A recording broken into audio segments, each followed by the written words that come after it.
वो लगभग 24 साल की एक खूबसूरत आधुनिक युवती थी जो झिझकती सकुचाती प्लास्ट के ऑफिस में स्थित सुनील के केबिन में दाखिल हुई। उसके चेहरे पर फिक्र और संजीदगी के भाव थे। होठों पर फीकी सी मुस्कुराहट लाकर उसने सुनील का अभिवादन किया। तशरीफ रखिए। अभिवादन के प्रत्युत्तरोपरांत सुनील बोला। वह उसके सामने बैठ गई एक कुर्सी पर। फरमाइए। आप मिस्टर सुनील ही हैं ना? जी हाँ। सुनील कुमार चक्रवर्ती। हिट एंड रन के जिस केस में प्रशांत होलकर गिरफ्तार है, उसकी रिपोर्ट की बाईलाइन में आपका ही नाम छपा है ना? जी हाँ। आपकी उस केस में क्या दिलचस्पी है? मेरी उस केस में कोई दिलचस्पी नहीं है, लेकिन उस केस के बारे में मैं एक ऐसी बात जानती हूँ, एक पत्रकार के नाते, जिसमें आपकी दिलचस्पी हो सकती है। आपने अपना नाम नहीं बताया। सॉरी, मेरा नाम चेतना है। चेतना भार्गव। आप उस हिट एंड रन के केस के बारे में क्या जानती हैं, चेतना जी? पहले आप बताइए, आप क्या जानते हैं? मैं तो वही जानता हूं जो हमने ब्लास्ट में छापा है। अखबार वाले अखबार में जितना छापते हैं, कई बार वे उससे ज्यादा जानते होते हैं। इस केस में ऐसा नहीं है। इस केस में हम उतना ही जानते हैं जो अखबार में छपा है। आगे कुछ और जानकारी हासिल हो जाए तो बात दूसरी है। मिसाल के तौर पर आप ही कोई ऐसी बात जानती होने का दावा कर रही हैं जिसमें कि हमारी दिलचस्पी हो सकती है। करेक्ट। साथ ही आप ये भी दावा कर रही हैं कि उस केस में आपकी कोई दिलचस्पी नहीं। वो भी ठीक है। अगर ऐसी बात है तो अखबार के दफ्तर तक आने की जहमत उठाने का मतलब? उसने बेचैनी से पहलू बदला और फिर कठिन स्वर में बोली। पब्लिक स्पिरिट और सेंस ऑफ फेयर प्ले ही मुझे यहां तक लाया है। पब्लिक स्पिरिट तो मुझे समझ में आ गई, लेकिन सेंस ऑफ फेयर प्ले का क्या मतलब हुआ? मुझे यह गवारा नहीं है कि कोई बेगुनाह गुनहगार ठहराया जाए। आपका इशारा प्रशांत होलकर की तरफ है। आप ये कहना चाहती हैं कि वो बेगुनाह है? आप ये कहना चाहती हैं कि उसने गैर जिम्मेदाराना ढंग से गाड़ी चलाते हुए एक आदमी को अपनी गाड़ी के नीचे नहीं कुचला है और उसकी जान नहीं ली है? जी हाँ। और ये किस आधार पर? उसने फिर बेचैनी से पहलू बदला। सुनील ने घूर कर उसे देखा और फिर बोला। आप प्रशांत होलकर को जानती हैं? न, नहीं नहीं, वो हड़बड़ा कर बोली। मैं तो एक मामूली सी लड़की हूं। इतने बड़े आदमी को मैं कैसे जान सकती हूँ? प्रशांत होलकर ने अपने बयान में कहा है कि दुर्घटना की रात को वो नशे में इतना धुत था कि वो कार चला ही नहीं सकता था। उसका कहना है कि उसकी कार उस रात कोई लड़की चला रही थी और उसी ने उसे घर तक पहुंचाया था। चेतना जी, कहीं वो लड़की आप ही तो नहीं थी? आपको प्रशांत होलकर की इस बात पर विश्वास है कि उस रात को कार वो नहीं कोई लड़की चला रही थी? जी नहीं, सुनील बेहिचक बोला। तो फिर मुझसे ये सवाल पूछने का क्या मतलब? जब आप ऐसी किसी लड़की के अस्तित्व को मानते ही नहीं हैं, तो आपने ये बात कैसे कह दी कि वो कथित लड़की मैं हो सकती थी? आप ठीक कह रही हैं। आप ये बताइए कि आप किस आधार पर प्रशांत होलकर को निर्दोष मानती हैं? बताती हूँ। पहले आप जरा मोटे तौर पर बताइए कि केस है क्या? केस ये है कि दुर्घटना की रात को प्रशांत होलकर मोतीलाल अग्रवाल नाम के उद्योगपति के यहाँ हुई पार्टी में शामिल था। मोतीलाल अग्रवाल प्रशांत के अंकल बलवंत राव होलकर का दोस्त है। बलवंत राव उस रात अपने एक बिजनेस टूर पर रवाना हो रहा था और इसलिए वो पार्टी उसके फेयरवेल के तौर पर दी गई थी। पार्टी में प्रशांत बहुत शराब पी गया था और उसके कथनानुसार एकदम आउट हो गया था। मोतीलाल अग्रवाल की शंकर रोड स्थित कोठी के नौकरों का कहना है कि उन्होंने प्रशांत को पार्किंग में जाकर अपनी फिएट कार में, जिसका नंबर RPB 6162 है, सवार होते देखा था। फिर रामपुर रोड पर स्थित अपनी कोठी के रास्ते में पटेल रोड पर प्रशांत ने अपनी कार से एक आदमी को कुचल दिया था। हालांकि इस बात से प्रशांत सरासर इनकार करता है। वो कहता है कि वो नशे में एकदम धुत था और उसे ये तक याद नहीं है कि वो अपनी कोठी में पहुंचा कैसे था। सुबह जब उसका उसका नशा उतरा था तो उसने अपने आप को अपनी कोठी में स्थित अपने बेडरूम में पाया था। जिसने उसे वहां पहुंचाया था उसके कथनानुसार उसी ने उसके कपड़े भी बदले थे और उसकी कार को भी गैरेज में बंद किया था। सुबह कोठी में पुलिस के आगमन पर ही वो जागा था और तभी उसे मालूम हुआ था कि पुलिस उसको हिट एंड रन के अपराध के लिए जिम्मेदार ठहरा रही थी। उसकी कार का मुआयना किया गया था तो उसकी दाईं हेडलाइट टूटी हुई पाई गई थी। बॉडी में एक स्थान पर थोड़ा डेंट भी पड़ा देखा गया और कार के अगले बम्पर और दाईं ओर के अगले पिछले दोनों पहियों पर खून के निशान पाए गए थे। पूछे जाने पर प्रशांत ने उन तमाम बातों से संपूर्ण अनभिज्ञता प्रकट की थी और कहा था कि उसे इस बात की धुंधली सी जानकारी थी कि पिछली रात को वो नहीं कोई औरत चला रही थी। यानी कि वो ये कहना चाहता था कि अगर उसकी कार से कोई एक्सीडेंट हुआ था तो वो उस औरत ने किया था। लेकिन पुलिस को उसकी बात पर कतई विश्वास नहीं आया था और उन्होंने प्रशांत होलकर को हिट एंड रन केस में एक आदमी की जान लेने के अपराध में गिरफ्तार कर लिया था। पुलिस को इस बात की खबर कैसे लगी थी कि प्रशांत होलकर की कार से ऐसा कोई एक्सीडेंट हुआ था? जी, पुलिस हेडक्वार्टर पर एक गुमनाम कॉल द्वारा प्रत्यक्षतः किसी ने अपनी आंखों से वो एक्सीडेंट देखा था। क्योंकि वो पुलिस के पचड़े में नहीं पड़ना चाहता था, इसलिए उस एक्सीडेंट की खबर पुलिस को देते समय उसने अपना नाम पता नहीं बताया था। सुनील बोला। प्रशांत ने यह बताया था कि एक ऐसी पार्टी में जिसमें उसका बुजुर्ग अंकल शामिल था और जो उसके अंकल के एक इज्जतदार दोस्त ने दी थी, वो इतनी ज्यादा विस्की क्यों पी गया था कि वो नशे में धुत हो गया? लड़की ने पूछा। वो कहता था कि उसने 3 या 4 पैग से ज्यादा विस्की नहीं पी थी और इससे कहीं ज्यादा विस्की पीने की क्षमता उसकी थी। वो कहता है कि उसकी वो हालत किसी शरारत से हुई थी। उसके आखिरी ड्रिंक में उसका दावा है कि किसी ने कुछ मिला दिया था जिसकी वजह से उसका पुलंदा बंध गया था। सुनील बोला। क्या बंध गया था? मतलब वो आउट हो गया था। आपके अखबार में छपी रिपोर्ट के मुताबिक पुलिस को एक्सीडेंट की खबर 2:15 बजे लगी और 2:30 बजे वो घटनास्थल पर पहुंच गए।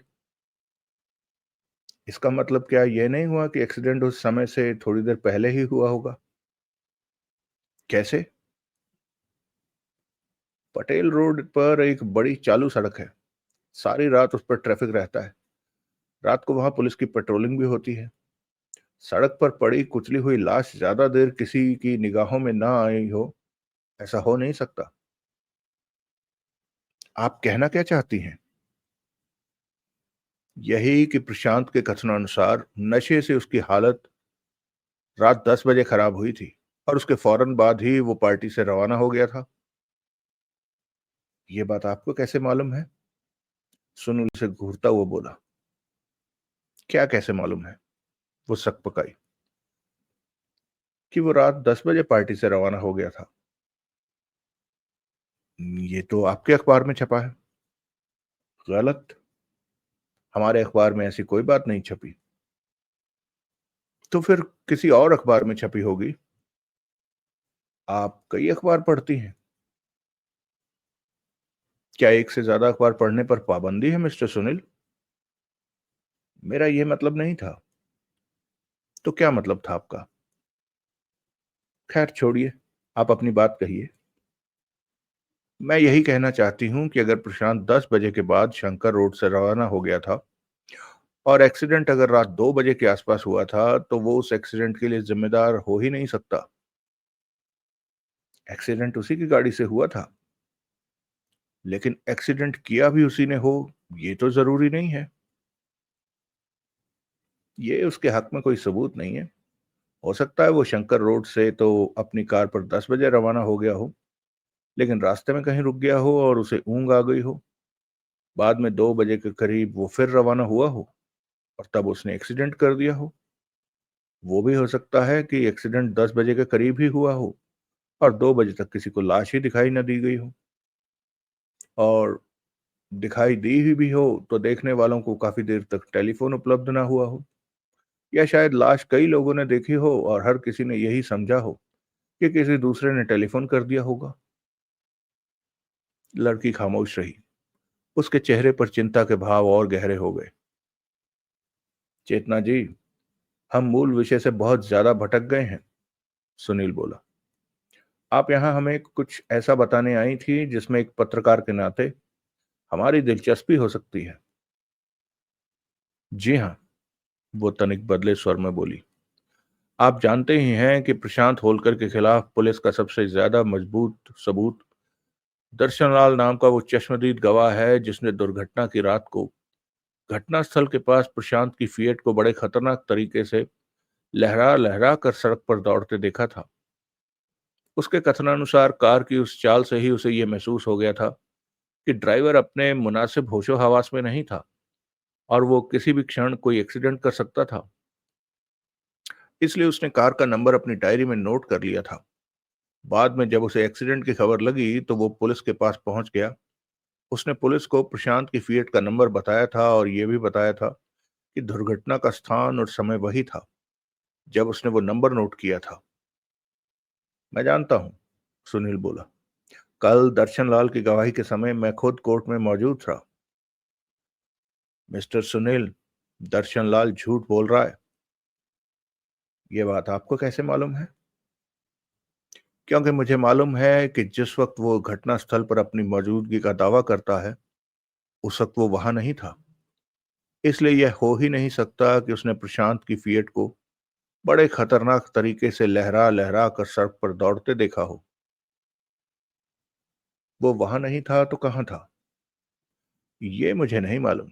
लेकिन प्रशांत की फिएट देखने के लिए घटनास्थल पर वो हरगिज भी मौजूद नहीं था। बड़ा सेंसेशनल दावा कर रही हैं आप। आप प्रोसिक्यूशन की स्टार विटनेस को झूठा करार दे रही हैं।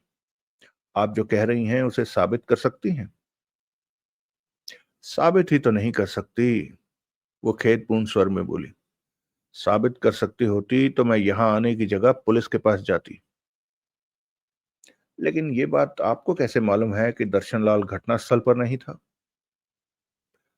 ये मैं आपको नहीं बता सकती। कोई वजह? वजह भी मैं आपको नहीं बता सकती। अगर ऐसा है तो आपका यहां आने के पीछे उद्देश्य क्या है? इतना तो आप भी समझती होंगी कि बिना सबूत के हम दर्शनलाल की गवाही को झूठी करार नहीं दे सकते, और सबूत आप कोई पेश कर नहीं रही हैं। मेरी मजबूरी है, लेकिन अगर आप कोशिश करें तो आप खुद दर्शनलाल की पोल खोल सकते हैं। वो कैसे? उससे बात कीजिए, उसे टटोलिए, उसे क्रॉस क्वेश्चन कीजिए। मुझे पूरी उम्मीद है कि आप जैसा समझदार और जागरूक पत्रकार अगर ऐसा करेगा तो वो उसके मुंह से कोई ना कोई ऐसी बात जरूर कबूलवाने में कामयाब हो जाएगा जो उसे झूठा साबित कर देगी। और अगर ऐसा ना हो पाया तो तो ऐसा जरूर होगा मिस्टर सुनील। अगर ना हो पाया तो बहुत बुरा होगा। तो प्रशांत होलकर को एक ऐसे अपराध की सजा भुगतनी पड़ जाएगी जो उसने नहीं किया है। आप प्रशांत होलकर के बारे में इतनी फिक्रमंद क्यों हैं? मैं तो नहीं हूं, वो हड़बड़ाकर बोली। प्रशांत होलकर में आपकी कोई विशेष दिलचस्पी नहीं है? हरगिज नहीं। यानी अभियुक्त प्रशांत होलकर होता या काला चोर, आप यही पब्लिक स्पिरिट दिखाती जो इस वक्त दिखा रही हैं। बिल्कुल। अपने आपने अपने नाम के अलावा कुछ नहीं बताया मुझे। और क्या बताऊं? यही कि आप कहाँ रहती हैं, क्या करती हैं, ये सब मैं आपको नहीं बता सकती। चेतना जी, जरा सोचिए। अगर मैं ये साबित करने में कामयाब हो गया कि दर्शनलाल झूठी गवाही दे रहा है, तो ये शुभ समाचार मैं आपको कहाँ पहुंचाऊंगा? कहीं पहुंचाने की जरूरत नहीं है।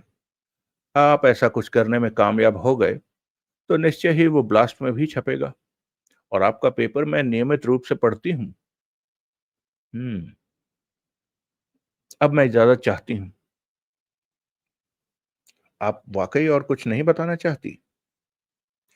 और बताने लायक कुछ है ही नहीं मिस्टर सुनील।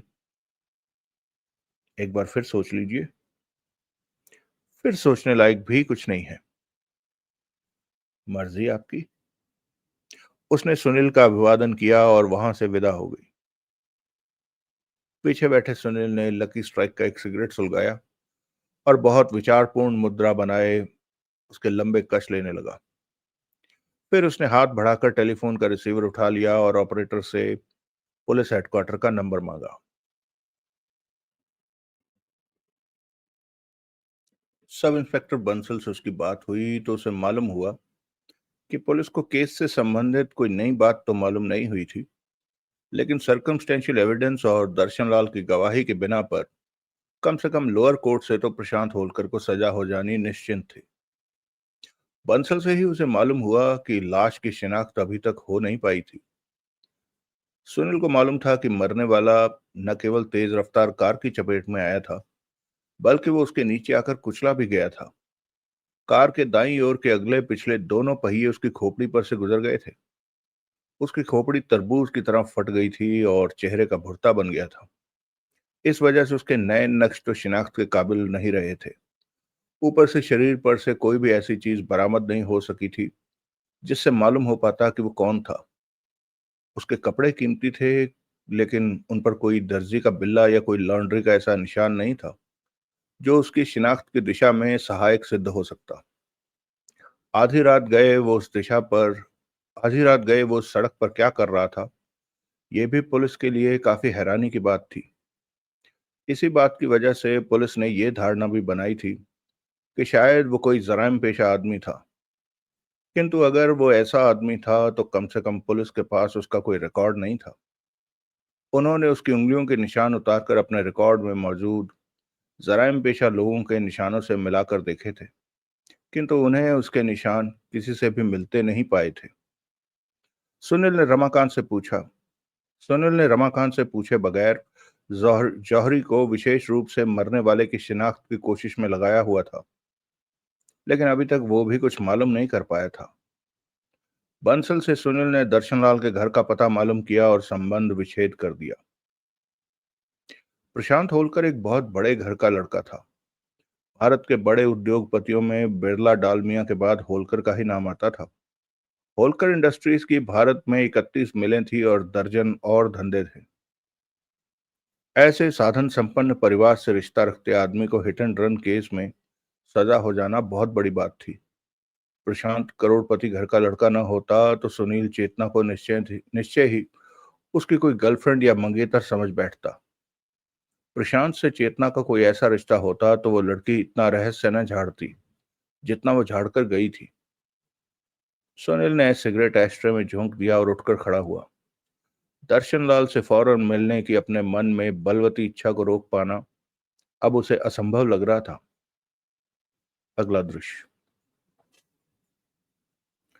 दर्शनलाल एक लगभग 50 साल का बड़ा तंदुरुस्त आदमी था जो हरनबी रोड के एक साधारण से अच्छे फ्लैट में अपने परिवार के साथ रहता था। उसके पास कार थी और फ्लैट में सुख सुविधा के तमाम साधन मौजूद थे, जिससे जाहिर होता था कि वह अच्छा खासा खाता पीता आदमी था। सुनील ने उसे कोर्ट में ये बताते सुना था कि वो एक प्राइवेट कंपनी में सेल्स मैनेजर था। सुनील ने उसे अपना परिचय दिया तो उसके माथे पर बल पड़ गए। उसने सुनील से मिलने से इनकार तो न किया, लेकिन उसकी सूरत से ऐसा भी न लगा जैसे वो उसके आगमन से खुश हुआ हो। मैं अभी ऑफिस से लौटा हूं, वो तनिक शिकायत भरे स्वर में बोला। मैं आपका 5 मिनट से ज्यादा वक्त नहीं लूंगा, सुनील विनयशील स्वर में बोला। दर्शनलाल ने सहमति में सिर हिलाया और उसे एक सजे हुए ड्राइंग रूम में ले आया। फरमाइए, वो बोला। मैंने अदालत में आपका बयान सुना था, सुनील बोला। हम्म। लेकिन क्योंकि मुझे अगले बेंचों में कहीं जगह नहीं मिल पाई थी, इसलिए मैं आपका बयान ठीक से नहीं सुन पाया था। आप प्रेस रिपोर्टर हैं? उसकी तो आपको कोर्ट से कॉपी मिल सकती थी। अगर सिर्फ इसी बात के लिए आप यहाँ आए हैं तो। एक और बात भी थी दर्शनलाल जी। क्या? मैं उस डायरी पर निगाह डालना चाहता था जो आपने अदालत में सरकारी वकील को दिखाई थी। ओह। आपके कथनानुसार दुर्घटना की रात को आप भी उसी सड़क पर से अपनी कार पर गुजर रहे थे जहां आपने प्रशांत होलकर की फिएट को लहरा लहरा कर चलते देखा था। हाँ। वक्त क्या रहा होगा उस वक्त? रात 1:30 बजे के आसपास का वक्त था। इतनी रात गए आप उस सड़क पर क्या कर रहे थे? मैं अपने घर लौट रहा था और क्या कर रहा था। उस वक्त मैं क्लब से वापस लौट रहा था। क्लब से यहाँ पहुंचने के लिए उस सड़क से गुजरना जरूरी पड़ता है। आई सी। ये गाड़ी के लहरा लहरा कर चलने से आपका क्या मतलब था? वो गाड़ी सड़क पर सीधी दौड़ने के स्थान पर कभी तो सड़क की बाईं तरफ सड़क से भी नीचे उतर जाती थी और कभी अपनी लेन छोड़कर एकदम दाईं तरफ आ जाती थी। फिर वो संभल कर सीधी होती थी, थोड़ी देर सीधी चलती थी और फिर उसका झूमना लहराना शुरू हो जाता था। मैं तभी समझ गया था कि उस गाड़ी का ड्राइवर पिए हुए था और एक्सीडेंट किए बिना मानने वाला नहीं था। मैं उसके पीछे था और उसकी इस ऊट पटांग ड्राइविंग की वजह से मैं उससे आगे नहीं निकल पा रहा था। मैं पीछे से हॉर्न देता था तो गाड़ी एक क्षण के लिए एक तरफ हो जाती थी, लेकिन जो ही मैं रफ्तार बढ़ाकर समीप पहुंचता था तो वो फिर दाएं को झूम जाती थी और मेरे रास्ते में आ जाती थी। बड़ी मुश्किल से मैं अपनी गाड़ी उससे आगे निकाल पाया था। आपने उस गाड़ी को अच्छी तरह देखा पहचाना था? हाँ। वो सफेद रंग की नई फिएट थी और उसका नंबर RPB 6162 था। नंबर को मैंने तभी अपनी डायरी में नोट कर लिया था। इसलिए क्योंकि आपको लग रहा था कि फिएट का ड्राइवर एक्सीडेंट किए बिना मानने वाला नहीं था। हाँ। फिएट की रफ्तार कैसी थी? काफी थी। 60 से कम तो हरगिज नहीं थी। आई सी। फिर फिएट को ओवरटेक करने के बाद अपनी गाड़ी के रियर व्यू मिरर से मैंने पीछे देखा था। उस वक्त भी फिएट सड़क पर लहरा रही थी। फिर एकाएक फिएट की दाईं हेडलाइट के रास्ते में कोई काली सी चीज आ गई थी और मुझे यूं लगा जैसे एक क्षण के लिए लाइट बुझ गई थी, लेकिन लगभग फौरन बाद ही लाइट फिर दिखाई देने लगी थी। ऐसा क्यों हुआ था? तब तो मेरी समझ में नहीं आया था, लेकिन अब मैं जानता हूं कि ऐसा क्यों हुआ था। और जो अब मैं जानता हूं वो आप भी जानते हैं। आपका मतलब है कि वो वही क्षण था जब फिएट ने एक आदमी को अपनी लपेट में ले लिया था।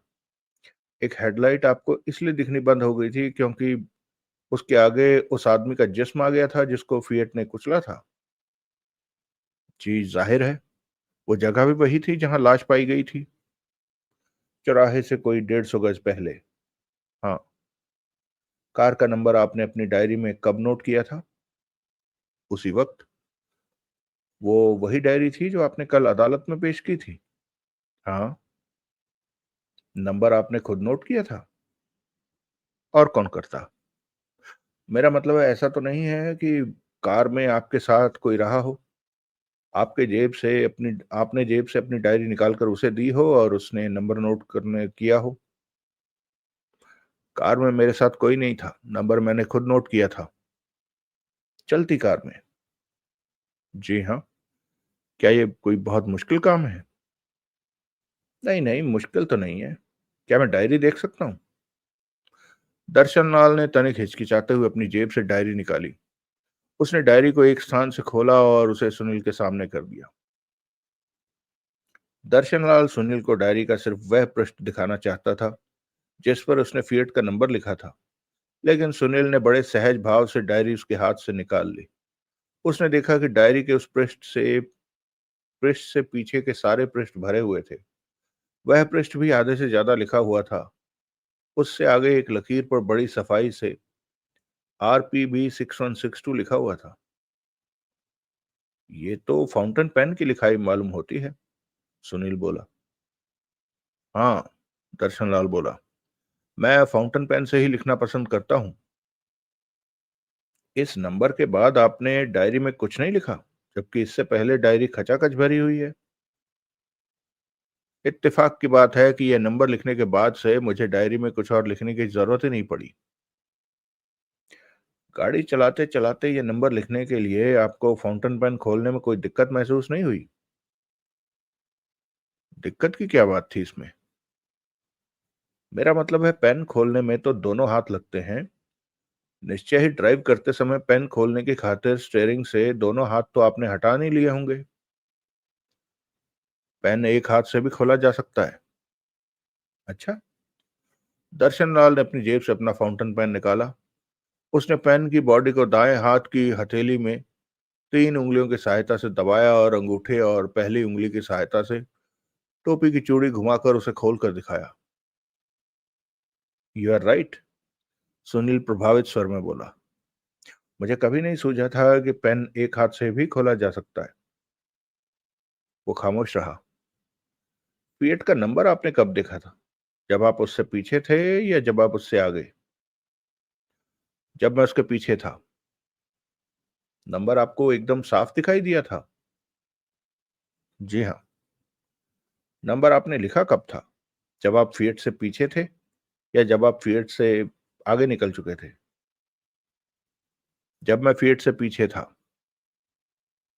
चलती कार से आपने अपनी जेब से ये डायरी निकाली, उसे बीच में इस स्थान पर खोला जहां की साफ खाली सफा था। पेन निकाला, उसे भी खोला और खुली डायरी को गोद में रखकर उसमें फिएट का नंबर लिखा। गोद में रखकर नहीं, अपने स्टीयरिंग पर टिके बाएं हाथ में दबाकर। अंधेरे में? अंधेरे में क्यों? नंबर लिखते समय मैंने कार की डोम लाइट जला ली थी। आई सी। लेकिन जब आप नंबर लिख रहे होंगे तब आपकी निगाह सड़क पर तो नहीं रही होगी। तब तो आपकी निगाह डायरी पर रही होगी। मुश्किल से 15-20 सेकंड के लिए। इतने समय के लिए ही सही, लेकिन आपके आगे जो गाड़ी थी वो ऊट पटांग तरीके से चल रही थी। सड़क पर से निगाह हटाते समय आपको ये डर नहीं लगा कि कहीं आपकी अपनी गाड़ी फिएट के साथ ना भिड़ जाए? खास तौर से तब जबकि फिएट के ड्राइवर के इरादों से आप पहले ही आशंकित थे। ऐसा कुछ नहीं हो सकता था, मैं बहुत सावधान था। लेकिन जब डायरी में नंबर लिखते समय सड़क पर आपकी निगाह ही नहीं थी, तो आप सावधान कैसे थे? मैं बिल्कुल सावधान था। कहीं ऐसा तो नहीं कि नंबर आपने गाड़ी रोक कर लिखा हो और यहाँ या यहाँ अपने फ्लैट पर पहुंचकर लिखा हो? नहीं, नंबर मैंने तभी हाथ के हाथ लिखा था।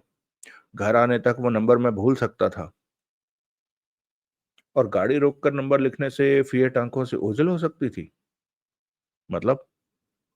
मतलब यह है कि तब फिएट आपसे इतनी दूर चली गई हो सकती थी कि आप उसे ओवरटेक न कर पाते, और फिर रियर व्यू मिरर में फिएट की एक हेडलाइट की रोशनी पहले गायब होती या फिर प्रकट होती न देख पाते। आप कहना क्या चाहते हैं? दर्शनलाल तनिक झुंझुला कर बोला। जी, खफा ना होइए बंदा नवाज। मैं सिर्फ बात को सही तरीके से समझने की कोशिश कर रहा हूं। वो खामोश रहा। फिर घर आते ही आपने उस फिएट के बारे में पुलिस को फोन किया? सुनील ने नया सवाल किया। जी नहीं। नहीं? सुनील हैरानी से बोला। पुलिस को फोन मैंने बाद में किया था। बाद में कब? जब मैंने उस सड़क पर एक आदमी की मोटर के नीचे आकर कुचली गई लाश पाई जाने की खबर अखबार में पढ़ी। अखबार में दुर्घटना की जगह, तारीख और वक्त पढ़कर ही मैंने महसूस किया था कि मुझे पुलिस से संपर्क स्थापित करना चाहिए था। ऐसा आपने पहले क्यों नहीं महसूस किया? पहले महसूस करने की वजह ही नहीं थी। पहले कोई एक्सीडेंट थोड़ा ही हुआ था। तो फिर पहले आपके फिएट का नंबर नोट करना तो फिर पहले आपको फिएट का नंबर नोट करना क्यों जरूरी लगा? क्योंकि तब मुझे लग रहा था कि वो आदमी एक्सीडेंट कर सकता है। लेकिन आपने उसकी कार की एक हेडलाइट की रोशनी में अपनी निगाहों से ओझल होकर फिर प्रकट होती देखी थी। तब मेरी समझ में ये नहीं आया था कि वो किसी आदमी की गाड़ी की चपेट में आने की वजह से हुआ था। क्या ये आपका हमेशा का दस्तूर है कि जब भी आप किसी गाड़ी को सड़क पर गैर जिम्मेदाराना तरीके से झूमते लहराते, बड़ी तेज रफ्तार से चलते देखते हैं, तो आप उसका नंबर नोट कर लेते हैं? दर्शनलाल हिचकिचाया, फिर कठिन स्वर में बोला, जी नहीं। तो फिर उस दिन आपने ऐसा क्यों किया? क्योंकि उस दिन मेरे दिल ने गवाही दी थी कि मुझे ऐसा करना चाहिए। वो ड्राइवर हद से ज्यादा खतरनाक तरीके से गाड़ी चला रहा था। आई सी। एकाएक सुनील के चेहरे पर एक गोल्डन जुबली मुस्कुराहट उभरी। सहयोग के लिए धन्यवाद दर्शनलाल जी। अब एक आखिरी दरख्वास्त और। वो भी कहिए। मैं आपकी डायरी के केवल इस एक कार के नंबर वाले पृष्ठ की एक तस्वीर खींचना चाहता हूं। ठीक है, खींच लीजिए। सुनील अपना कैमरा साथ लाया था। उसने बड़ी सावधानी से डायरी के खुले पृष्ठ की तस्वीर खींच ली। फिर वो दर्शनलाल का फिर से धन्यवाद करके वहां से विदा हो गया। वो सीधा पुलिस हेडक्वार्टर पहुंचा। वहां उसे अर्जुन और जौहरी दोनों मिल गए। अर्जुन से उसे मालूम हुआ कि पुलिस मरने वाले की लाश को, क्योंकि अब और ज्यादा देर रखे नहीं रह सकती थी, इसलिए उन्होंने उसका अंतिम संस्कार करने का फैसला कर लिया था। तुम यहाँ क्या कर रहे हो? सुनील ने जौहरी से पूछा। लाश की शिनाख्त की फिराक में ही आया था, जौहरी ने बताया। यहाँ क्यों? क्योंकि मुझे मालूम हुआ है कि घटनास्थल पर लाश के पास एक चाबी भी पुलिस को बरामद हुई थी। मैं उस चाबी पर एक निगाह डालने के लिए की कोशिश में यहाँ आया था। पुलिस को उस चाबी के बारे में कुछ मालूम नहीं हुआ? ना। वो चाबी है कैसी? पता नहीं, देखने पर ही मालूम होगा। मेरा मतलब है कि चाबी किसी कार वगैरह की है, किसी ताले की है, किसी लॉकर की, या कोई और चक्कर है? अभी तो मुझे भी कुछ भी मालूम नहीं है। वो चाबी अगर किसी कार या लॉकर वगैरह की होती तो पुलिस अब तक ऐसा बोल चुकी होती। सुनील ने अर्जुन की तरफ देखा। गुरुजी, अर्जुन बोला, वो जरूर कोई मामूली चाबी होगी। तुमने वो चाबी देखी है? नहीं। देख सकते हो?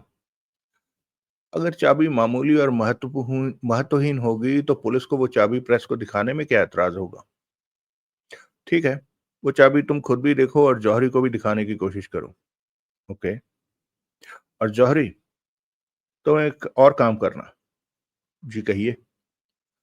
सोलन ने उसे दर्शनलाल के बारे में बताया और उसे दर्शनलाल को पूरी तरह टटोलने के लिए कहा। फिर वो वहां से विदा हो गया और ब्लास्ट के ऑफिस की तरफ रवाना हो गया। दर्शनलाल से अपने इंटरव्यू की उसने एक बड़ी सुनीलियन रिपोर्ट जो तैयार करनी थी। अगला दृश्य। अगले दिन के ब्लास्ट में सुनील की बाईलाइन के साथ वो रिपोर्ट छपी थी जिसमें यह संभावना व्यक्त की गई थी कि शायद दर्शनलाल की गवाही झूठी थी। उसकी गवाही की विसंगतियों का रिपोर्ट में सविस्तार जिक्र था। जैसे कि दर्शनलाल ने उस रात अभियुक्त की फिएट को बड़ी लापरवाही भरे अंदाज से सड़क पर दौड़ते तो देखा था, और उसने बकायदा फिएट का नंबर अपनी डायरी में नोट कर लिया था। क्यों? क्योंकि उसकी निगाह में फिएट का ड्राइवर एक्सीडेंट कर सकता था। लेकिन फिर भी उसने तब तक उस खतरनाक ड्राइवर की खबर पुलिस को नहीं दी जब तक उसने अखबार में यह ना पढ़ लिया कि उस रोज उस सड़क पर कोई एक्सीडेंट हुआ था। दर्शनलाल के बयान के अनुसार उसने लगभग 60 किलोमीटर की रफ्तार से भागती अपनी गाड़ी में अपनी डायरी निकालकर अपना पेन खोलकर अभियुक्त की कार का बड़े सलीके से नंबर नोट किया था। तेज रफ्तार से भागती गाड़ी में सड़क पर से निगाह हटाकर ऐसा काम करना अपने आप में एक ऐसी खतरनाक और गैर जिम्मेदाराना हरकत थी जिसकी वजह से एक्सीडेंट हो सकता था। कैसी अजीब बात थी कि जो आदमी ड्राइविंग के बारे में खुद इतना लापरवाह था, उसे दूसरे की लापरवाही भरी ड्राइविंग से इस हद तक ऐतराज था कि उसने एडवांस में दूसरे ड्राइवर के कुछ किया होने से पहले उसकी कार का नंबर अपनी डायरी में नोट कर लिया था, जबकि उसने खुद कबूल किया कि ऐसा करना उसकी आदत में शुमार नहीं था। वो उसका हमेशा का दस्तूर नहीं था। फिर फिएट पर ही ऐसी मेहरबानी क्यों? चलती कार में तत्काल कुछ लिखने की जरूरत महसूस होने पर इंसान से क्या अपेक्षित होता है? यही कि वो जो कुछ लिखना चाहता है वो उसे कहीं भी नोट कर ले। एक कार का नंबर तो इंसान अपनी हथेली पर भी लिख सकता है। डायरी में ही लिखना जरूरी हो तो वो उसके कवर पर, पीठ पर या किसी भी खुलकर सामने आ जाने वाले पेज पर लिख सकता है। लेकिन दर्शन लाल ने ऐसा नहीं किया। 60 किलोमीटर की रफ्तार से भागती कार में उसने अपनी डायरी को जहां मर्जी से नहीं खोल लिया। उसने उसे एक खास जगह से खोला। वहां से खोला जहां डायरी में आखिरी बार कोई इबारत लिखी गई थी, और बड़ी नफासत से, बड़ी सफाई से उससे आगे बड़े सुंदर अक्षरों में फिएट का नंबर नोट किया। क्या ऐसा मुमकिन हो सकता था? उस रिपोर्ट के साथ दर्शन लाल की डायरी के उस पृष्ठ की तस्वीर भी छपी थी जिस पर कि फिएट का नंबर लिखा हुआ था। उसके संदर्भ में ब्लास्ट में छपा था। इन पंक्तियों का लेखक लेखकर अपने संबद्ध पाठकों से प्रार्थना करता है कि वे चलती कार में एक डायरी में फिएट का नंबर लिखकर देखें, या डायरी हाथ में लेकर किसी कमरे में चलते फिरते ही उक्त नंबर लिखकर देखें। हम यह नहीं कहते कि ऐसा किया नहीं जा सकता, किंतु जब उक्त नंबर लिख चुके हों तो उसके 6 अंकों को तस्वीर में छपे डायरी के पन्ने पर लिखें, 6 के अंक से मिलाकर देखें। जरा गौर कीजिएगा कि डायरी के पन्ने पर लिखे 6 के दोनों अंक कितनी नफासत से लिखे गए हैं। 6 का अंक लिखते समय जब लकीर दायरा बनाई गई होगी, दायरा बनाई हुई वापस लौटी है, तो वह अपने ऊपर से नीचे आते भाग से बड़ी व्यवस्थित ढंग से आकर मिली है। लेकिन जो 6 का अंक आप लिखेंगे, उसमें आप पाएंगे कि गोल घूमकर लौटती लकीर या तो अपने ऊपर से या नीचे से भाग या ऊपर से नीचे आते भाग से मिलेगी या नहीं, और या फिर उसको काटती हुई उसके पार निकल जाएगी। इकलौती यही बात यह साबित करने के लिए काफी है कि फिएट का नंबर दर्शनलाल ने अपनी डायरी में उन हालात में नहीं लिखा था जिनमें वह उन्हें लिखा बताता है। इत्तेफाक से फिएट के नंबर में दो 6 के अंक हैं। एक अंक तो संयोग से सुडौल बन गया माना भी जा सकता है, लेकिन लगातार 2 बार ऐसा संयोग हो पाना संभव नहीं था। ऊपर से नंबर डायरी में पहले से हुई आखिरी एंट्री के एकदम बाद लिखा गया होना भी साबित करता है कि उक्त नंबर डायरी में बड़े इत्मीनान से, बड़े ठहराव के साथ बाद में कभी लिखा गया था। पुलिस को इस बात की विशेष रूप से छानबीन करनी चाहिए कि वह नंबर दर्शनलाल ने कब लिखा था, तब जबकि वह कहता है कि उसने लिखा था, या उसके बहुत अरसे बाद जबकि उसका वह नंबर याद रख पाना भी संदेहजनक हो सकता था। हम पुलिस का ध्यान इस बात की ओर भी आकर्षित करना चाहते हैं कि उस रात दर्शनलाल अभियुक्त से ज्यादा तेज रफ्तार से कार चला रहा था। अगर ऐसा न होता तो वह अपनी कार अभियुक्त की कार से आगे निकाल ले जाने में कैसे सफल होता? इन पंक्तियों का लेखक अपने सुबुद्ध पाठकों से एक बार फिर प्रार्थना करता है कि वे जरा सोचें कि कौन सी कार का ड्राइवर एक्सीडेंट करने में ज्यादा सक्षम था। वह जो कार को 60 किलोमीटर की रफ्तार से सड़क पर लहरा लहरा कर चल रहा था, या वह जो उस लहरा लहरा कर चलती कार को तब ओवरटेक कर रहा था जब उसकी निगाह सड़क पर नहीं थी, जब उसकी निगाह या तो अपनी डायरी पर थी या अपनी कार के रियर व्यू मिरर पर थी। इस बात पर भी गौर किया जाना चाहिए कि दर्शनलाल की निगाह अपनी कार के रियर व्यू मिरर पर तब थी जब वह आगे जाने वाले चौराहे से खुद अपने कथनानुसार केवल 100-150 गज दूर था। हम पुलिस के संबंधित अधिकारियों से प्रार्थना करते हैं कि वे जरा सोचें, 60 किलोमीटर से ज्यादा की रफ्तार से कार चलाते हुए जब आप एक चौराहे पर पहुंच रहे हों, तो आप अपनी निगाह कहां पर रखना जरूरी समझेंगे? चौतरफा ट्रैफिक वाले चौराहे पर, या अपनी कार के रियर व्यू मिरर के माध्यम से उस कार पर जिसे आपने अभी पीछे छोड़ा है? और फिर कितने खेद की बात है कि दर्शनलाल से किसी ने यह नहीं पूछा, न सरकारी वकील ने, न सफाई के वकील ने, और न पुलिस ने, कि उस रात फिएट की ड्राइविंग सीट पर कौन था, कोई आदमी या कोई औरत? पूछे जाने पर शायद दर्शनलाल यह कहता कि फिएट को कोई औरत चला रही थी, और इस प्रकार प्रशांत होलकर की इस बात की पुष्टि हो जाती कि उस रात उसकी कार को वो नहीं, कोई औरत चला रही थी। तब शायद एक ऐसी बात की पुष्टि हो जाती आज की तारीख में जिस पर किसी को विश्वास नहीं है। अंत में हम यह स्पष्ट कर देना चाहते हैं कि हमारा उद्देश्य किसी व्यक्ति विशेष पर कोई इल्जाम लगाना नहीं है। हमारा उद्देश्य पुलिस को या कानून को उसका काम सिखाना या उसके काम करने करके देना नहीं है। और ना ही हम यह कहना चाहते हैं कि दर्शन लाल ने अदालत में झूठी गवाही दी है। हम केवल इतना कहना चाहते हैं कि दर्शन लाल के बयान की जो विसंगतियां हमें मुंह बाए सामने खड़ी दिखाई दे रही हैं, उन पर पुलिस द्वारा गौर किया जाए, उनकी भरपूर छानबीन की जाए और जनता को यह बताया जाए कि सच क्या है और झूठ क्या। सुनील की वो रिपोर्ट अगले दिन शहर के हर वर्ग में चर्चा का विषय बनी। सरकारी वकील ने फोन करके उस बारे में सुनील से कई सवाल पूछे।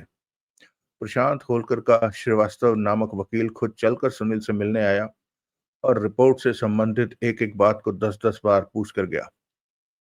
इंस्पेक्टर प्रभुदयाल ने भी सुनील को फोन किया और पूछा कि उसने अपनी रिपोर्ट में ये शरारती संकेत क्यों दिया है कि यह भी हो सकता था कि मरने वाला आदमी प्रशांत होलकर की नहीं, दर्शनलाल की कार की चपेट में आकर कुचला गया था। इसलिए सुनील बोला, ताकि तुम उतनी ही बारीकी से दर्शनलाल की कार को भी चेक करो जितनी बारीकी से तुमने प्रशांत होलकर की कार को चेक किया है। हमने किया है, प्रभुदयाल ने बताया। तुम्हारा अखबार पढ़ने के बाद किया है। दर्शनलाल के आग बबूला होने की परवाह किए बिना किया है। उसकी कार से हमें ऐसा नहीं लगा जैसे कोई आदमी उसकी चपेट में आया हो। कहीं कोई तोड़ फोड़ नहीं, कहीं कोई डेंट नहीं, कहीं कोई खून का निशान नहीं, कुछ नहीं। ऐसे निशान रफा दफा भी किए जा सकते हैं।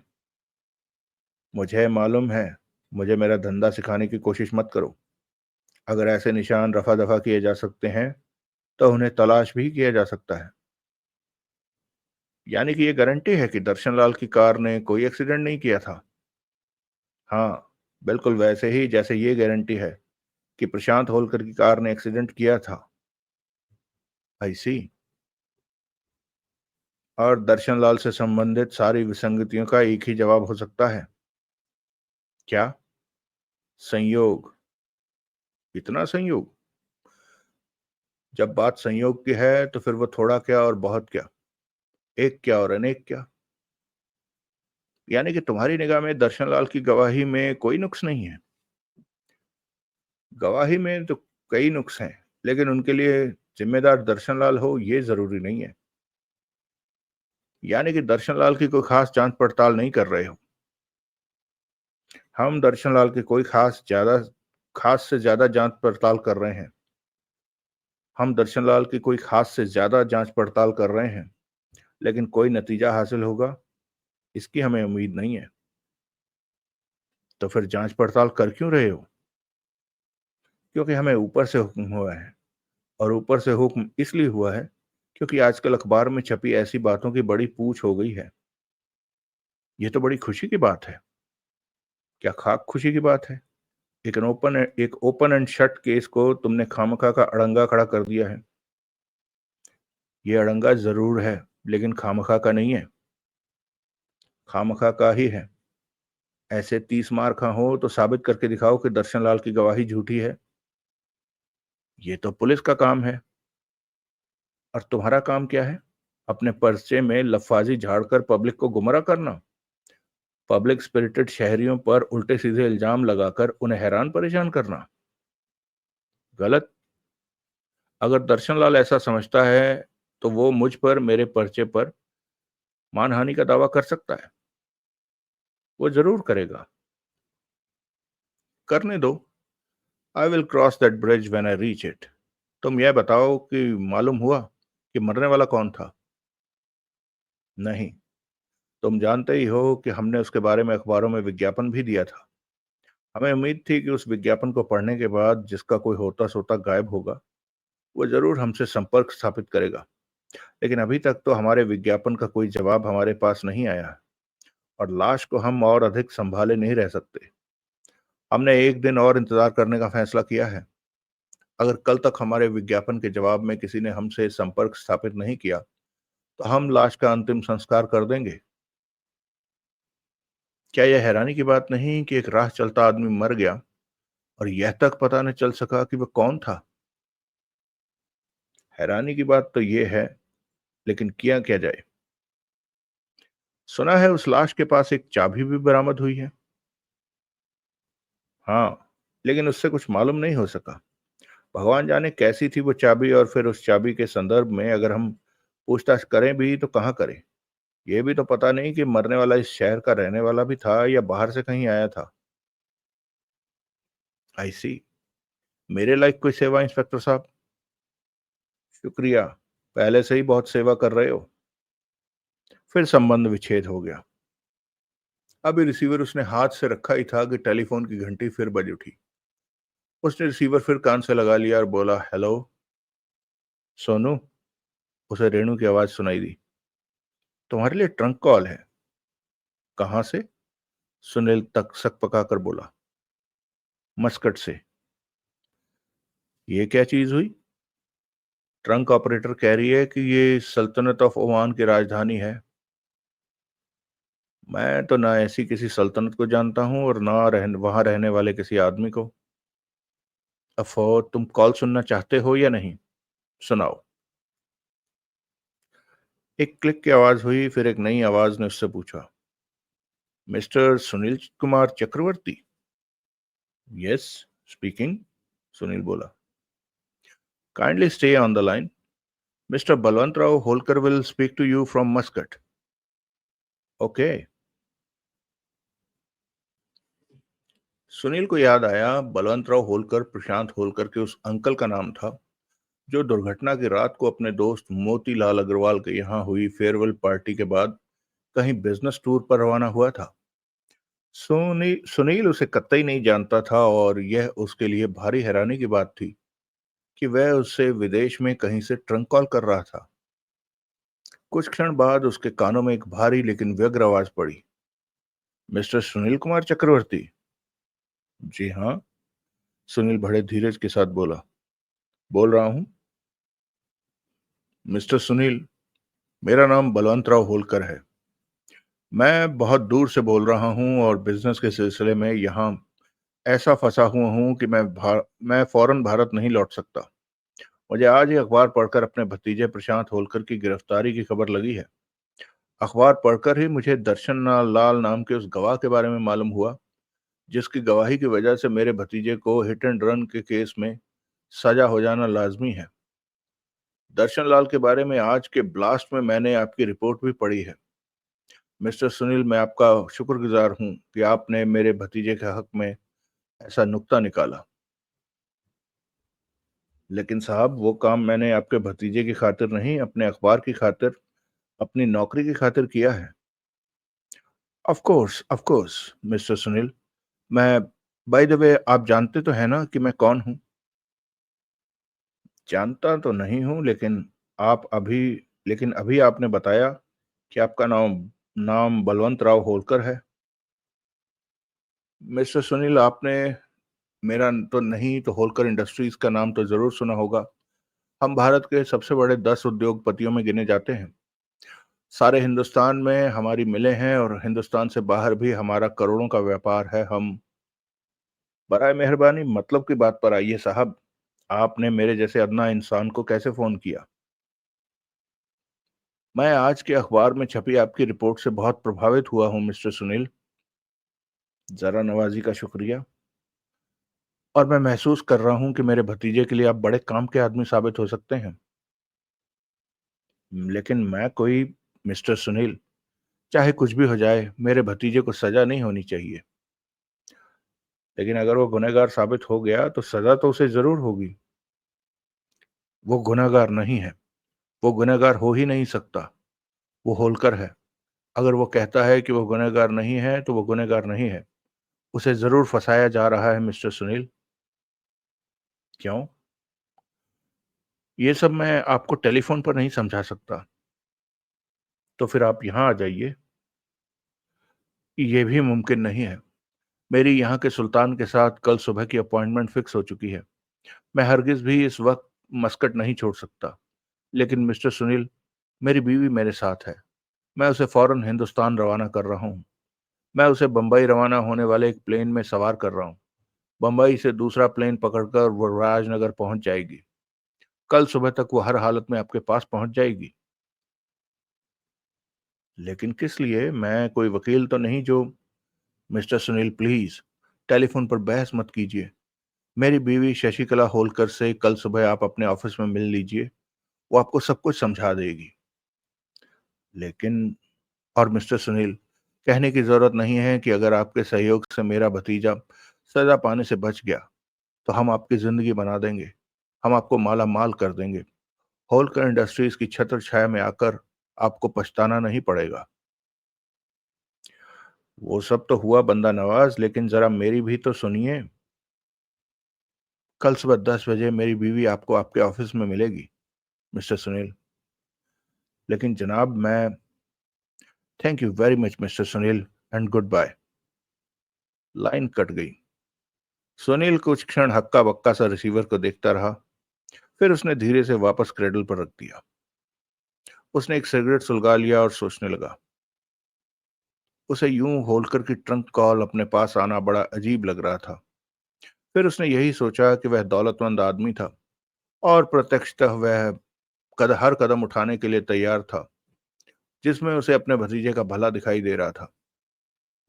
फिर चेतना भार्गव का फोन आया। ओह मिस्टर सुनील। सुनील के लाइन पर आते ही वो कृतज्ञता से गदगद स्वर में बोली, you did a wonderful job. आज का ब्लास्ट तुमने पढ़ लिया मालूम होता है, सुनील बोला। हाँ, मैं ना कहती थी कि आप जरूर दर्शनलाल की गवाही को झूठा साबित करके दिखा देंगे। मैंने ऐसा कुछ नहीं किया है। मैंने सिर्फ उसकी गवाही की कुछ विसंगतियों की तरफ पुलिस का ध्यान आकर्षित किया है। इतना भी काफी है, बल्कि काफी से ज्यादा है। अब पुलिस जरूर दर्शनलाल की गवाही का तिया पांचा एक कर देगी। लेकिन मेम साहब, अब तो बता दो कि तुम्हें कैसे मालूम था कि दर्शनलाल झूठ बोल रहा था? तुम्हें कैसे मालूम है कि दुर्घटना के आसपास वो घटना स्थल से नहीं गुजर रहा था?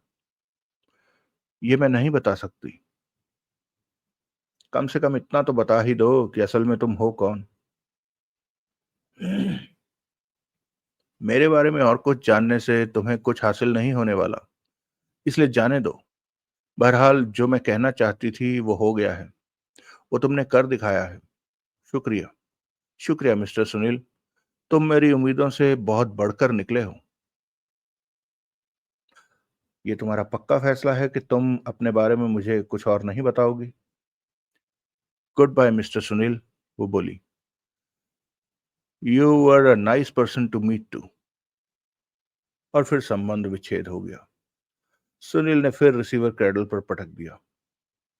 अजीब दिन था वो। हर कोई अपनी ही कहना चाहता था। उसकी कोई भी सुनना नहीं चाहता था। अगला दृश्य। अगले दिन ठीक 10 बजे शशिकला होलकर ब्लास्ट के ऑफिस में पहुंच गई। उसे देखकर सुनील हक्का बक्का रह गया। बलवंतराव होलकर की कल्पना सुनील एक उम्र दराज आदमी की सूरत में कर रहा था, और इस लिहाज से उसकी बीवी को वृद्धा नहीं तो अधेड़ स्त्री तो होना ही चाहिए था। लेकिन शशिकला होलकर एक मुश्किल से 25 साल की 1000 वॉट के बल्ब की तरह जगमग करती हुई युवती निकली। उसकी चमक दमक और तरोताजगी से ऐसा नहीं लगता था जैसे वो कोई लंबा सफर करके आई हुई औरत हो। एयरपोर्ट पर उतरने और वहां पहुंचने के बीच एक लंबा वक्फा निश्चय ही उसने संवरने में लगाया था। सुनील जानता था कि जिन औरतों को अपनी सुंदरता पर अभिमान होता था वो हमेशा ऐसा ही करती थी। अपनी पैकिंग और पॉलिश को मर्द की निगाहों के सामने बेहतरीन तरीके से पेश करना उनकी आदत में शुमार होता था। वो सुनील द्वारा पेश की गई कुर्सी पर बैठ गई। उसने अपनी बड़ी बड़ी पलकें फड़फड़ाई, मोतियों जैसे दांत चमकाए और फिर अपनी भूरी आंखें यूं सुनील के चेहरे पर टिका दी कि वो बेचैनी का अनुभव करने लगा। सुनील ने हड़बड़ाकर घंटी बजाई। चपरासी आया तो उसने उसे कॉफी लाने का आदेश दिया। प्रशांत के केस में कोई नई बात मिस्टर सुनील? वो खनकती हुई आवाज में बोली। जी हाँ, सुनील बोला। एक बात है उसके हक में। हमारे कल के अखबार में छपी रिपोर्ट के बाद कानून और पुलिस की निगाह में अब उसके खिलाफ दर्शनलाल की गवाही उतनी सिक्केबंद नहीं रही जितनी वो पहले लगती थी। अब शायद प्रशांत संदेह लाभ या अब शायद प्रशांत को संदेह लाभ मिल जाए और बरी हो जाए। लेकिन होलकरों को इससे तसल्ली नहीं होने वाली। वे इसे भी अपने लिए अपमान समझेंगे। प्रशांत संदेह लाभ पाकर बरी हुआ तो यह समझा जाएगा कि हमने अपने पैसे के दम पर उसे छुड़वा लिया। मिस्टर सुनील, आपकी जानकारी के लिए होलकर परिवार की प्रतिष्ठा और मान सम्मान की बाजी लगी हुई है। प्रशांत का बाइज्जत बरी होना इंतहाई जरूरी है। आपके पति ने मेरी बात ठीक से सुनी नहीं टेलीफोन पर, लेकिन इसमें मैं क्या कर सकता हूं? आप बहुत कुछ कर सकते हैं। आप अखबार नवीस हैं। आप प्रशांत के हक में पब्लिक ओपिनियन बना सकते हैं। आपने देखा नहीं कैसे दर्शनलाल के बारे में छपी एक रिपोर्ट ने सारे केस का हुलिया बदल दिया है। आप खामखा मुझे ऐसी तरजीह दे रही हैं। मैं एक मामूली प्रेस रिपोर्टर हूं जिसने सिर्फ अपनी ड्यूटी बजाई है। मिस्टर सुनील, वो अपने होठों पर एक मादक मुस्कुराहट लाती हुई बोली, अगर आप मुझे टालने की कोशिश कर रहे हैं तो इसे लिख लीजिए। मैं यूं आसानी से टलने वाली नहीं। लेकिन तभी चपरासी कॉफी ले आया। दोनों के सामने कॉफी के कप रखकर वो चुपचाप वहां से निकल गया। मिस्टर सुनील, वो बोली, मैं इतनी दूर से चलकर आपके पास आई हूं। मुझे कम से कम इतना हक तो दीजिए कि जिस उद्देश्य से मेरे पति ने मुझे इतनी दूर भेजा है, मैं उस पर तो पूरी उतर सकूं। ठीक है, सुनील तनिक बदले स्वर में बोला, मैं सुन रहा हूं। सबसे पहले वो कॉफी का एक घूंट बो पढ़ वो कॉफी का एक घूंट पीकर बोली, मैं आपको ये बताती हूँ कि प्रशांत का बाइज्जत बरी होना क्यों जरूरी है। जी बेहतर। होलकर परिवार सामाजिक प्रतिष्ठा और मान सम्मान पर बहुत मरता है। आपकी जानकारी के लिए होलकर परिवार को यह गवारा नहीं कि उसके किसी सदस्य के दामन पर कोई बदनुमा दाग लगे। प्रशांत क्योंकि नौजवान है, आधुनिक है और उच्छृंखल स्वभाव का है, इसलिए उसे यह बात विशेष रूप से समझा दी गई थी कि अगर कभी उसका नाम किसी स्कैंडल से, किसी हद तक भरी बात से, किसी बेहुदा पखेड़े से जुड़ा, तो उसे होलकर अंपायर की करोड़ों की जायदाद से बेदखल कर दिया जाएगा। ऐसा प्रशांत को उसके पिता ने कहा था? नहीं, उसके बड़े अंकल मारुतिराव होलकर ने कहा था। प्रशांत के माता पिता दोनों मर चुके हैं। आपकी जानकारी के लिए प्रशांत का पिता अपने 3 भाइयों में सबसे छोटा था। मंझला भाई मेरा पति बलवंतराव होलकर है और सबसे बड़ा भाई, जिसके हाथ में इस वक्त होलकर इंडस्ट्रीज की हुकूमत की बागडोर है, मारुतिराव होलकर है। मारुतिराव पुराने जमाने का आदमी है और उसे आधुनिकता से खास चिढ़ है। आई सी, सुनील बोला। आपकी जानकारी के लिए शशिकला होलकर का तकिया कलाम मालूम होता था। आपकी जानकारी के लिए मारुतिराव अपनी आखिरी मंजिल के बहुत करीब पहुंचा हुआ बूढ़ा आदमी है। डॉक्टरों ने कहा है कि वो 6 महीने से ज्यादा जिंदा नहीं रह सकता। मैं अपने पति की दूसरी बीवी हूँ। अपनी पहली पत्नी से मेरे पति को कोई बाल बच्चा नहीं है और मेरे कोई बाल बच्चा होगा या नहीं ये भगवान ही जानता है। मारुति राव ने शादी ही नहीं की थी। तीसरा भाई जो मर चुका है उसकी इकलौती दौलत है उसकी इकलौती औलाद है प्रशांत होलकर। कहने का मतलब यह है कि प्रशांत ही वो इकलौता शख्स है जिस पर होलकर परिवार का नाम आगे बढ़ाने की जिम्मेदारी आयद होती है। इसलिए मारुति राव को यह गवारा नहीं होगा कि उसका नाम किसी स्कैंडल से जुड़े। इसलिए प्रशांत का बाइज्जत बरी होना निहायत जरूरी है। प्रशांत होलकर इंडस्ट्री के मैनेजमेंट में हिस्सा लेता है? अभी नहीं, लेकिन देर सवेर तो होलकर अंपायर की बागडोर उसी ने संभालनी है। फिलहाल तो वो अपने बड़े अंकल की झिड़कियां और फटकार ही खाता है कि कब वो अपने आप को इतना जिम्मेदार साबित करके दिखाएगा कि उसको होलकर इंडस्ट्रीज की जिम्मेदारी सौंपी जाए। प्रशांत जिम्मेदार आदमी नहीं है? नहीं है तो हो जाएगा। अभी उसकी उम्र ही क्या है। अभी तो उसके खेलने खाने के दिन है। रईस घर के हर नौजवान के स्वभाव में जो अलमस्ती और खिलंदड़ापन होता है वो उसमें भी है। प्रशांत जैसा नौजवान आदमी अगर अपने पुरखों की दौलत का आनंद न ले सका तो फायदा ही क्या हुआ उसे रईस घर में पैदा होने का। होलकर परिवार को ऐश से एतराज नहीं है, लेकिन जिसे आजकल के नौजवान ऐश कहते हैं और जिसका प्रशांत रसिया है, उसके बड़े अंकल की निगाह में वो सस्ता और बाजारू काम है। आपके पति के ऐसे ख्यालात नहीं है? पूरे तौर पर नहीं है। यह बात क्या इसी बात से ज़ाहिर नहीं होती कि मैं उसकी बीवी हूँ? सुनील तनिक संकोचपूर्ण ढंग से हँसा और फिर बोला, मारुति राव को आपके पति की ऐसी बीवी से ऐतराज़ नहीं? ज़रूर होगा, लेकिन अपने से मुश्किल से 5 साल छोटे भाई को अपने काबू में करना उसे मुश्किल लगता होगा। प्रशांत को काबू करना उसे आसान और मुमकिन लगता होगा। आई सी। आपकी जानकारी के लिए प्रशांत अपने बड़े अंकल से भी डरता बहुत है। यही वजह है कि प्रशांत के इस केस की पैरवी श्रीवास्तव जैसा मामूली वकील कर रहा है। दर्शनलाल नाम के गवाह से संबंधित जो बातें आपको सूझी, वो श्रीवास्तव को भी सूझनी चाहिए थी, लेकिन नहीं सूझी। प्रशांत का अपने बड़े अंकल को जाकर कुछ बताने का तो हौसला ही नहीं हुआ था। आपकी जानकारी के लिए मैं और मेरा पति दुर्घटना की रात को यहाँ से चले गए थे। हम यहाँ होते तो बात दूसरी थी। लेकिन मारुति राव को खुद भी तो अपने इकलौते भतीजे के लिए कुछ करना चाहिए था। चाहिए तो था, लेकिन पता नहीं क्यों नहीं किया। आपकी जानकारी के लिए मारुति राव पिछले कई महीने से अपने बिस्तर से नहीं उठा है। वो तिल तिल करके मर रहा है। यह भी हो सकता है कि आजकल वो इतना बीमार हो कि उसे खबर ही ना दी गई हो कि प्रशांत हिट एंड रन केस में गिरफ्तार था। मैं भी अभी यहाँ पहुंची हूँ। अब मालूम करूंगी कि किस्सा क्या है। मेरा पति तो मस्कट में फंसा हुआ है।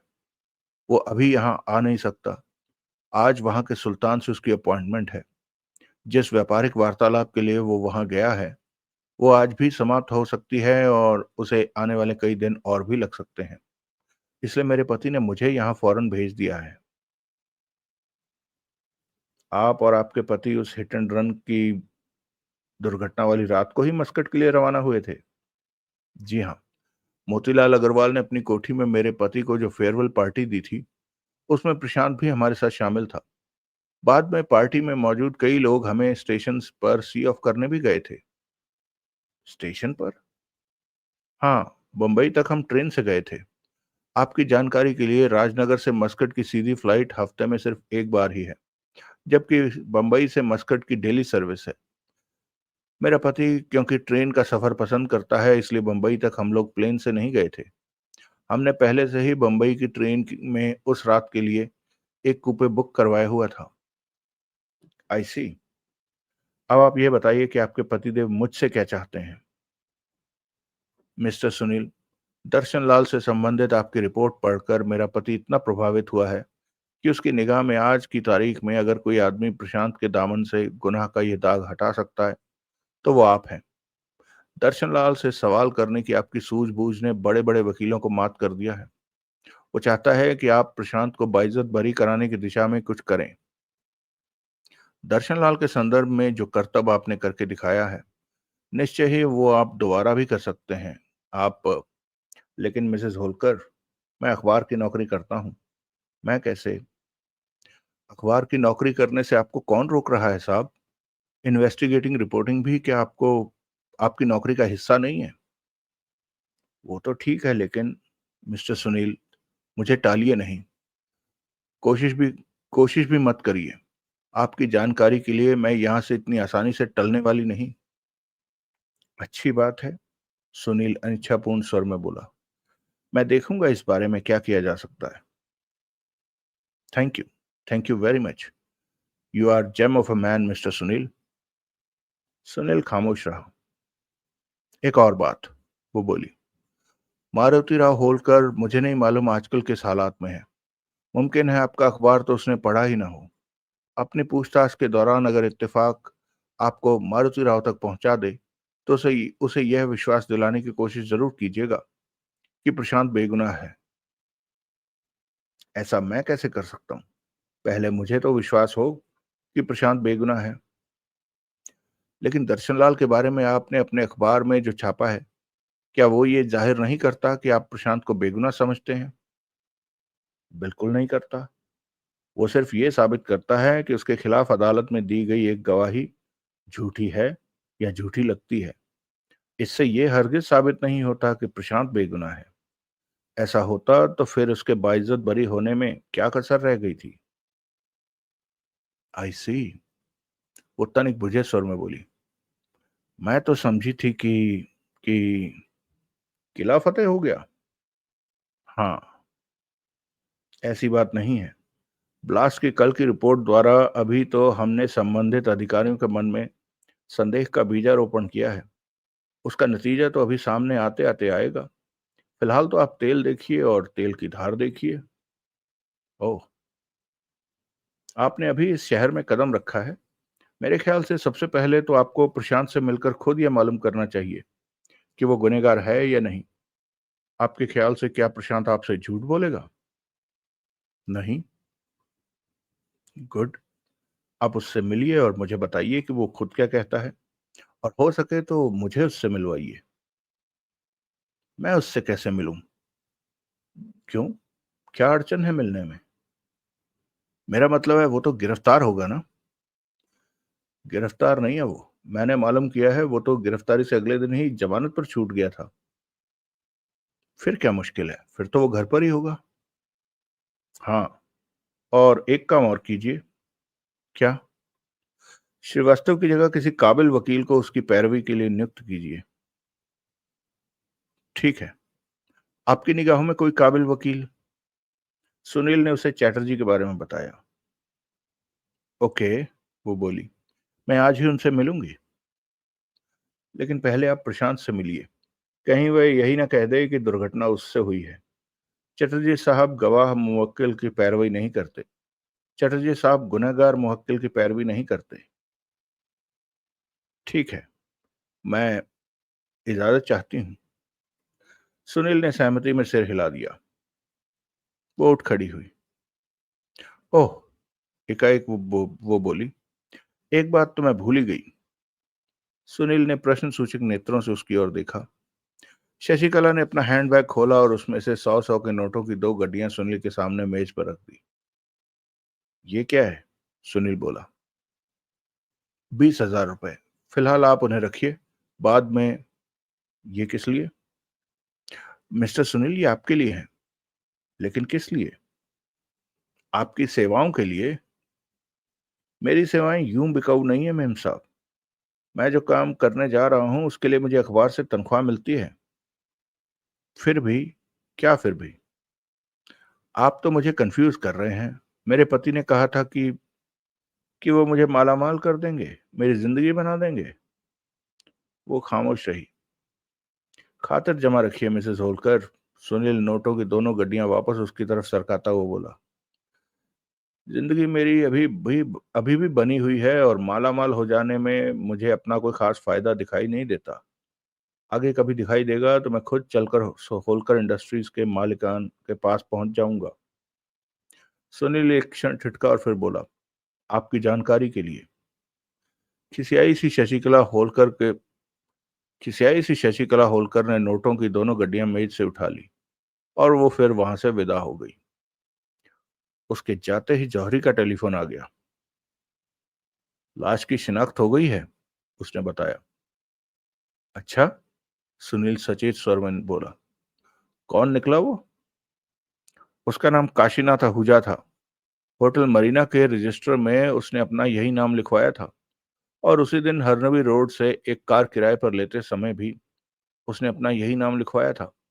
अपनी शिनाख्त के लिए वहां इसी नाम का अपना ड्राइविंग लाइसेंस दिखाया था।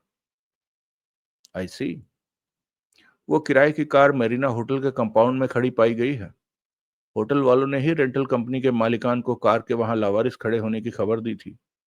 वो लोग कार की डुप्लीकेट चाबी लेकर आए थे और अपनी कार ले गए। उनके पास कार का अभी 2 दिन का एडवांस किराया और बाकी था। इसलिए वो लोग इस बात को कोई खास खातिर में नहीं लाए थे कि काशीनाथ आहूजा कार को यूं लावारिस छोड़कर कहीं चलता बना था। इसलिए उन्होंने इस बारे में किसी को कुछ नहीं कहा, और यह उन्हें सूझा नहीं कि प्रशांत होलकर द्वारा किए गए एक्सीडेंट में जो आदमी मरा था वो काशीनाथ आहूजा हो सकता था। होटल वालों के पास भी काशीनाथ आहूजा का एडवांस किराया था, और कोई सामान उसके पास था नहीं। इसलिए वो भी बात को भूल गए थे। मरने वाले की सूरत का तो भुट्टा बन गया था, वरना अखबार में उसकी तस्वीर छपती तो दोनों पार्टियों को सूझ जाता कि मरने वाला काशीनाथ आहूजा था। फिर पुलिस कैसे पहुंची काशीनाथ आहूजा तक? उस चाबी की ही वजह से जो पुलिस ने घटनास्थल पर काशीनाथ आहूजा की लाश के पास बरामद की थी, और भाई साहब, पुलिस की समझ में तो उस चाबी की अहमियत आई नहीं थी। उस चाबी को तो मैंने पहचाना था और मेरी वजह से ही पुलिस मरीना होटल और कार रेंटल एजेंसी तक पहुंची थी। तुमने कैसे पहचाना था? क्योंकि उस कार रेंटल एजेंसी से मैं भी कई बार कार किराए पर ले चुका हूं और मैंने उस चाबी की उसकी इस विशेषता की वजह से पहचाना कि वो इकलौती चाबी कार के इग्निशन में भी लगती थी और दरवाजों में भी लगती थी और पेट्रोल टैंक के ताले में भी लगती थी। यानी कि उस पर एजेंसी का नाम था, कोड वगैरह नहीं लिखा हुआ था। यानी कि उस पर एजेंसी का नाम था, कोड वगैरह नहीं लिखा हुआ था। ना, होता तो वो पुलिस ने भी देख लिया होता और फिर वो गोली की तरह एजेंसी से ये पूछने पहुंच जाते कि क्या उनकी कोई कार या उसकी चाबी या ऐसी कोई चीज जो लुटाई नहीं गई थी। हम्म। जौहरी, तुम होटल से और इस कार रेंटल एजेंसी से और जानकारी हासिल करने की कोशिश करो। मैं कर रहा हूं। और दर्शन लाल के बारे में भी। जी हाँ, वो भी। कोई नई बात हो तो फौरन खबर करना। जरूर। Thank you. जरा होल्ड कीजिए, रमाकांत साहब आपसे बात करेंगे। सुनील ने रिसीवर धीरे से क्रैडल पर सरका दिया। 1 मिनट बाद फिर घंटी बजी। सुनील ने फोन काटकर कान से लगाया। सुनील ने फोन उठाकर कान से लगाया। लाइन क्यों काटी थी? उसके कान में रमाकांत का भुनभुनाता हुआ स्वर आया। मैंने कहाँ काटी थी? सुनील बड़ी मासूमियत से बोला।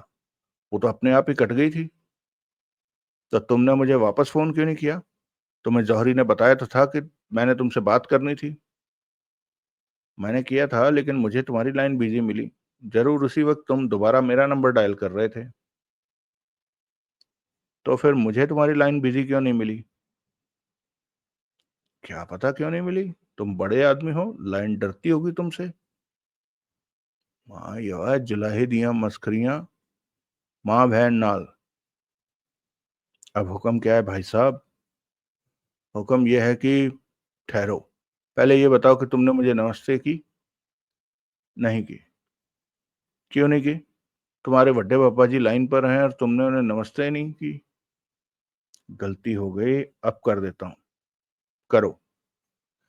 नमस्ते बड़े पापा जी। जिंदा रहे पुत्रा, बढ़िया उम्र।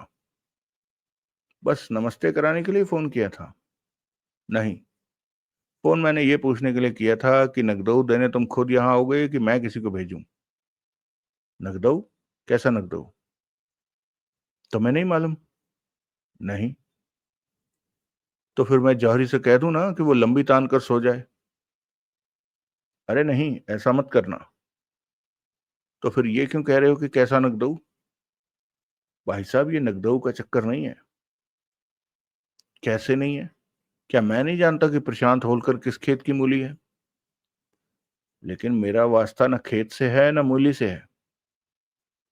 तो फिर प्रशांत होलकर के हिट एंड रन केस से ताल्लुक रखती ज्यादा से ज्यादा बातें जानने के लिए मरे क्यों जा रहे हो? अपनी नौकरी की खातिर बड़े पापा जी, इस पापी पेट की खातिर? बकवास। ये हकीकत है। ये मैं मान ही नहीं सकता कि दर्शनलाल की बाबत तुम्हारी हेंकड़ रिपोर्ट ब्लास्ट में छपने के बाद कोई होलकर या उनका प्रतिनिधि तुम तक ना पहुंचा हो। अभी तक तो नहीं पहुंचा, लेकिन पहुंचेगा जरूर। तब की तब देखी जाएगी। देखी नहीं जाएगी।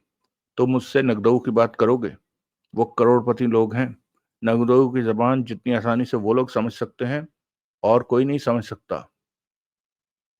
अच्छा मेरे बाप, गुड बॉय। अब नमस्ते करो। अभी तो की थी। फिर क्या हो गया? तुम हमारे बरखुरदार हो। सेवरल टाइम नमस्ते करो। नमस्ते पिताजी। रमाकांत ने जोर से अट्टहास किया। सुनील ने रिसीवर रख दिया। फिर घंटी बजी। उसने रिसीवर उठाकर कान से लगाया। नगदऊ का ख्याल रखना, रमाकांत की आवाज आई। इस बार सुनील ने प्लंजर दबाकर लाइन काटने के बाद रिसीवर टेलीफोन के ऊपर रखने के स्थान पर उसकी बगल में रख दिया।